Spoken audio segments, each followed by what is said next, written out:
ஒரு கிராமத்துல கவிதா தான் கணவனோட வாழ்ந்துட்டு வந்தான்.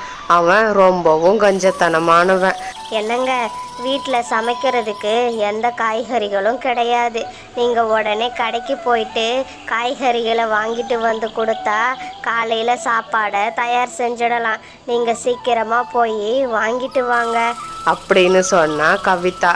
கவிதா, போன வாரம் தானே எல்லா காய்கறிகளையும் வாங்கிட்டு வந்து கொடுத்தேன். அதுக்குள்ளே எல்லாமே காலியாகிடுச்சா என்ன? நீ கொஞ்சம் சிக்கனமாக இருக்க கற்றுக்க. என்னை பாரு, நான் எவ்வளவு சிக்கனமாக இருக்கேன். அதனால தானே சொந்தமாக வீடு கட்டி சந்தோஷமாக வாழ்ந்துக்கிட்டு இருக்கோம். காய்கறியோட விலைலாம் தாறுமாறாக ஏறிக்கிட்டே இருக்குது. நம்ம கொஞ்சம் சிக்கனமாக இருந்தால் தான் 4 காசை மிச்சப்படுத்த முடியும். நான் போய் காய்கறிகளை வாங்கிட்டு வரேன்.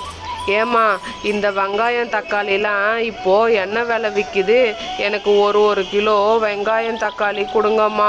தம்பி, தக்காளி கிலோ 100 ரூபாப்பா. வெங்காயம் 60 ரூபா. கத்திரிக்காய் அரை கிலோ 50 ரூபா.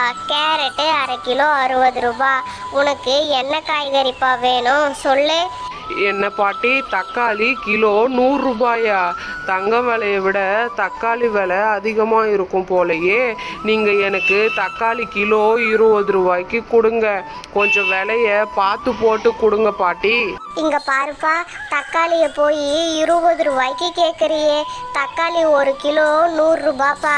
நாங்களும் பணம் கொடுத்து தான் வாங்கிட்டு வரோம். தக்காளி எல்லாம் 20 ரூபாய்க்கு தர முடியாது.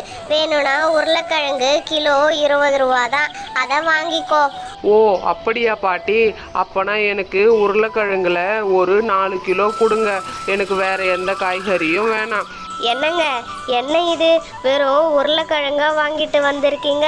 இந்த உருளைக்கிழங்கை வச்சு நான் என்னத்தை செய்கிறது? வெங்காயம் தக்காளின்னு ஒன்றுத்தையுமே காணுமே, வெறும் உருளைக்கிழங்கு மட்டும் வாங்கிட்டு வந்திருக்கீங்க அப்படின்னு சொல்லி கேட்டா. இங்க பாரு கவிதா, தக்காளி கிலோ 100 ரூபாயா? இங்க பாரு, தக்காளி 100 ரூபா. 100 ரூபா கொடுத்து தக்காளி வாங்கிட்டு வர்றதை விட உருளைக்கிழங்கு கிலோ 20 ரூபா சொன்னாங்க. அதான் மொத்தமாக 4 கிலோ உருளைக்கிழங்க வாங்கிட்டு வந்துட்டேன். நீ தான் பழைய சாதம் இருக்குதுன்னு சொன்னல, பேசாமல் இந்த உருளைக்கிழங்குல சிப்ஸ் செஞ்சுடு, நம்ம சாப்பிட்டுடலாம். அப்படி அவங்க 2 பேரும் பழைய சாதத்தா கூட அந்த உருளைக்கிழங்கு சிப்ஸை செஞ்சு சாப்பிட்டாங்க. அது அவங்களுக்கு ரொம்பவுமே பிடிச்சி போயிருந்தது. அப்படி 2 பேரும் சாப்பிட்டு முடிச்சதும், என்னங்க, இன்னைக்கு எப்படியோ பழைய சாதத்துக்கு உருளைக்கிழங்கு சிப்ஸை வச்சு சாப்பிட்டாச்சு.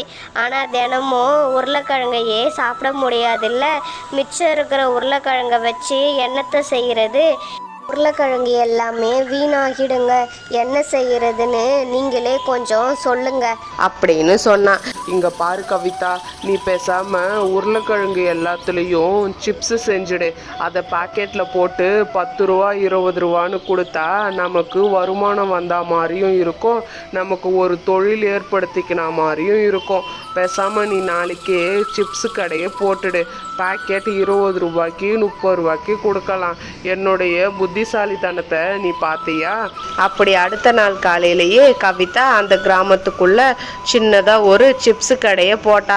அந்த கிராமத்து மக்களும் கவிதா கிட்ட வந்து சிப்ஸை வாங்கிட்டு போனாங்க. இந்த கதை உங்களுக்கு பிடிச்சிருந்தா மறக்காம சப்ஸ்கிரைப் பண்ணுங்க.